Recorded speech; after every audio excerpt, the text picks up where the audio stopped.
Hi guys, welcome to another lecture. I'm Sifu Gary Herefield, Warrior Body Buddha Mind, and this lecture is on the Norme San Butt Me Pai, the white eyebrow system from the Norme Mountains that I teach, and it's on the hammer fist skills within our system. Now, I come from other styles previous, like Yolkumwen, and I've also learnt Butt Me in Guangzhou related to the German Butt Me from Hong Kong. All the ties are there. Although they all use hammer fist, Norme San Butt Me Pai use hammer fist on both arms and doesn't specialise in the right hand dominant hammer fist way of fighting that is from Yolkumwen and German Butt Me. But I'm not speaking on behalf of those two systems. There's other Butt Me systems out there, the Fatsan Butt Me, and they have their own unique way of using their hands to set up techniques. So I'm only speaking on my own art of Butt Me, but I'm sure all you other Butt Me stylists out there might take some of this information and use it as will. As you know, I'm also a big fan of mixed martial arts, combat sports. I grew up always competing, no matter it was footy, into boxing, judo, kickboxing, full contact kung fu, hapkido, and so forth. So I've always competed and tested myself to better myself, the understanding, and it's crucial for all Chinese martial arts to be testing themselves. And you don't have to be going like you should be competing. I think it's a must against other styles, because when you spar your own school, everyone knows your techniques, so to speak, because we specialize in certain hands that we use. Now, coming from a traditional kung fu into, to say, UFC, no UFC fighter is using hammer fist, and it beats me why they're not, because they could be ending fights very quick without breaking knuckles, right? Because you gotta look at reality. In a street fight, in Butt Me, my style, we're not punching the face with knuckles, right? Or a phoenix eye. Only a high level conditioned phoenix eye could be hitting temples and so forth. But the hammer fist is used for the skull and bone and smashing, of course, the bridge, which is this is going to be about. And I've reached out to one UFC champion, and I hope that one UFC fighter contacts me. I'd love to pass on a method to implement in their game, and I guarantee you will destroy your opponent very quickly. And that's not big noting, right? I've sparred using hammer fist.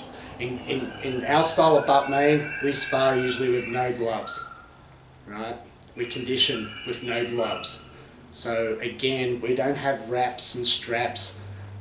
We learn how to punch properly and condition properly, because in the street fight, all that wrapping, once you take it off, and you're going to end up breaking knuckles if you're going to be trying to punch someone in the head, especially if they just put their head down and you punch the top of their head. If you break your knuckles in a fight, that takes out your weapon. The pain of broken knuckles and fingers, you won't be able to grab a knife and use it. Of course you can use the other hand, but if it's the dominant hand and your knuckles are broken, you can't pick up a weapon, you're fucked, right? So street mentality is different to combat sport, of course, but it's so important for students to be sparring and getting some hands-on knowledge and experience, right? I can talk and say, oh, all these techniques will work, but they only work if you're understanding through experience and applying, because fights it's ugly and it's fast, especially on the street. You don't know if they've got guns or knives or bats or anything like that. So you need to be able to protect your weapons that you're using, rather than just throwing it and trying to crack someone in the face and you connect an elbow and there goes your hand, right? So you got to think smart. And normally saying but me pie, we're fucking very smart about how we apply, right? And we have no fear when we apply, especially when it comes to hammer fist, right? So but me kung fu there's a lot of conditioning. When I say hammer fist, I'm talking about the whole bridge, right? Not just this too, right? Because we use this and that at the same time for cracking and smashing people, right? Now there's times to use it and when not to use it, but using the hammer fist, you're going to take, if you're doing it in a limb destruction, right? The most UFC fighters are using boxing and Thai boxing as their base for their hands and legs, right? Which is jab, cross, uppercuts, hooks, and overhands, right? Some use spinning hammer fist these days, I've seen them, but they use the hammer fist on the ground, on a ground opponent. So when they're on top and they're doing the ground and pound, you see the hammer fist and you see it takes them out very fast, right? So you got to look at, any of you UFC fighters, you should be implementing your hammer fist, smashing when they start punching, attacking their arms, especially the biceps and triceps. Through sparring, like I said, when we spar and we're using hammer fist fighting methods, the injuries are sometimes lifelong. So it's very dangerous even when we're sparring. It can actually, I've taken people's arms out where they had to have surgery, right? So I've torn tendons and muscles off the bone with one strike. Now people that are into the UFC, and like I said, I'm a massive fan. Israel is Adesanya. He just fought Alex Pereira, sorry, and he's got that unbelievable left hook that he connects with every single person, every single time he will get it on them. But the reason why he's getting it, right, this is what you got to think. US fighters need to think about different ways, right? Rather than, if you're a good boxer and he's a good boxer, sooner or later one of you are going to get the knockout, right? But if you take out the person's fucking arms, we call taking out limb destruction, right? Taking out their bridge, they won't be able to punch. It only takes a few strikes to land the bicep, to cut it and rip it and tear it. And this is what UFC fighters should be implementing into their game. There's nothing defensive about hammer fist fighting. It's all offensive, right? Even on your if you want to call defense, if he punches you smash, that's still reconsidered. There's no such thing as defense in butt me. That's attack. Attack whatever's close to you. Rather than I stand there and he throws his jab, I'm going to slip that and punch back and try to do this and that. And why do that when you can fucking just smash and take out their arms? And trust me, and I guarantee some fighter somewhere have been hit or hit in the arm and it's dead, right? So if a good UFC fighter implements hammer fist fighting into their game, you'll be able to take out people like Alex Pereira if used correctly, right? In conjunction with your boxing hands, right? But mate, we got the ability in the punch. This is the jab cross, which is found in our jikbo. So Buttme has all the uppercuts and hooks, just like any Western boxing. But we also have hammer fist, elbows, forearms, shoulders, right? We use a lot of different weapons, and then of course the Phoenix side. So when we're hitting we're not hitting to the face with phoenix eyes, we're hitting to the body. Now, when I first started teaching in '92, I was challenged a fair bit. And it never came out good for the person. One person lost his kidney with one phoenix eye strike. It is very deadly, but for the street, you got to have that intent, that killer intent. And that's what Bap Mei is about, the notorious serial killer of China, 1600s, known to take out everyone, right? So hammer fist can be your best friend in a fight. You won't break your knuckles and you can continue on. I'm not saying that you stand there and just try hammer fisting someone, no. What I'm saying is that when you use it at the right time, you'll be able to get a job, you'll be able to get your distance, get in, and then in a position where you'll be able to fire off whatever you want. And hammer fist comes straight into elbows too, right? So there's many ways that the hammer fist can strike, right? So it's using all these angles that's unconventional to boxers, Western boxers, Thai boxers and so forth. Yes, they are amazing, and they're found in our Bap Mei anyway, but it's not the same as a Western boxing flow.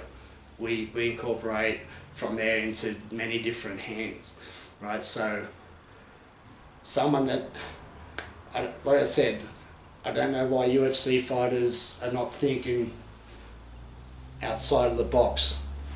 Contact me, any UFC fighter, if you want to know. I'd love to pass a method on to you and use it. I challenge any UFC fighter to use this, and I guarantee you're going to destroy your opponents fast, and they'll probably won't be able to fight for a long time, months, if you do what it's used for. Why use it? Because it's effective, fast, and a lot of people are seeing, they think hammer fist is something like a karate block. No. Hammer fists are done at such a short range from just being like that, right? Just having your guard up. So it looks like you're going to be throwing a punch, but no. There's no big wind up. It's a fast circular. And anything in a fight, I don't look at, oh, is he jabbing or is he hooking? Everything to me is circle and squares in a fight. Angles and arcs, that's the only thing that's going to be coming at me, or you, right? And once you know that in a fight you're not thinking, you're just responding, reacting, right? So therefore, a good way to use it is, especially when the person, you've come into your third round, UFC fighters, and they're really tired and they're throwing real lazy, can't get those jabs out, or they're not throwing the clean shots because they're so tired. Perfect time for a hammer fist, right? You'll catch them out. So a good hammer fist fighter, especially in Norme-san Bap Mei, we have no fear to move in and smash, going through everything, and we use both sides, hammer fist, not just like in Yokomun or the Jern Lai Chun, which is only usually one side. In Norme-san Bap Mei, we use hammer fist from both sides. Also the iron snake system, the same. Two hands are always smashing and finding paths. So UFC fighters, if you're smart, you'll be using hammer fist, taking out the person's bridge, right, which is their arm, so they can't attack, right? Rather than, you're a good fighter, I'm a good fighter, and I'm going to try and jab you, and if you're taller and longer, you're going to hit me, I have to find that distance. I'll let you punch, and I'll smash the first thing that's closest to me. Rather than me trying to hit your fucking face, I'm going to smash that arm. And after a few smashes, you're going to realize, and realize how painful it is for your opponent. And especially you guys that are UFC fighters that are in peak physical condition, oh my God, if you use this, you will totally obliviate your opponent. I'd love to work with any UFC fighter, and I guarantee if you pull this off, you will absolutely destroy him. And we call soy kill. Soy kill means shattering bridge, right? So we're smashing, like you see when I hit coconuts, they just explode, right? Because of the power, it's like a hammer. And the hammer fist also can easily move into your knife, right? So for the street, hammer fist, rather than try to box someone, you can easily attack the arms as you're moving in. But you have to do everything with a setup and at the right time with everything. It doesn't matter if you're boxing, Thai boxing, everything has to be set up as usual. Excuse me. So, UFC fighters, I would love for you to take this challenge. Give us a email, burningpalmsystem@gmail.com. If you really want to win, use the butt me hammer fist. Guarantee it will change all of the UFC overnight. Ciao, bless.